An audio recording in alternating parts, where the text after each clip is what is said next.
Hi అండి, ఈరోజు మన రెసిపీ టమాటా రైస్. సింపుల్ ఇంగ్రీడియంట్స్తో ప్రిపేర్ చేసుకునే ఫేవరెట్ రైస్ రెసిపీ అండి. ఇది చాలా టేస్టీగా ఉంటుంది. ఒకసారి తింటే మళ్ళీ తినాలనిపిస్తుంది.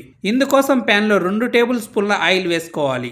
ఆయిల్ వేడయ్యాక అందులో 1 అనాస పువ్వు, 1 ఇంచు దాల్చిన చెక్క, 2 ఇలాచి, 2 లవంగ మొగ్గలు, 1 బిర్యానీ ఆకు, 7-8 జీడిపప్పు పలుకులు వేసుకొని సన్నటి సెగ మీద ఒకసారి అంతా బాగా కలుపుకోవాలి.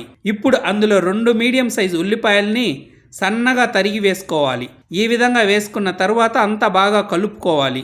ఇప్పుడు అందులో 2 పచ్చిమిర్చి చీలికలు కూడా వేసుకున్నాక అందులోనే 5-6 కరివేపాకు రెమ్మలు కూడా వేసుకొని సన్నటి సెగ మీద నెమ్మదిగా కలుపుకుంటూ దోరగా ఫ్రై చేసుకోవాలి. ఇప్పుడు 1 టేబుల్ స్పూన్ అల్లం వెల్లుల్లి పేస్ట్ వేసుకోవాలి. అల్లం వెల్లుల్లి పేస్ట్ పచ్చి వాసన పోయేంత వరకు ఫ్రై చేసుకున్నాక 2 మీడియం సైజు టమాటాలను సన్నగా కట్ చేసి వేసుకొని ఒకసారి అంతా బాగా కలుపుకున్నాక మూత పెట్టి ఉడికించుకోవాలి.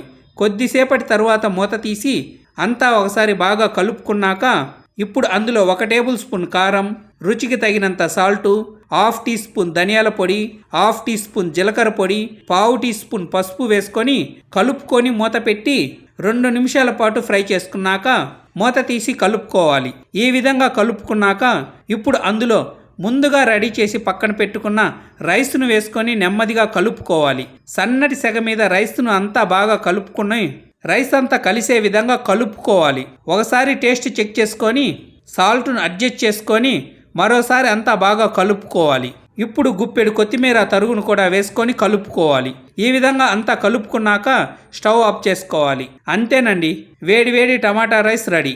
ఎంతో టేస్టీ అండ్ స్పైసీగా ఉండే ఈ రైస్ రెసిపీ మీకు నచ్చినట్లయితే లైక్ చేసి, షేర్ చేసి, సబ్స్క్రైబ్ చేసుకోండి. Thank you.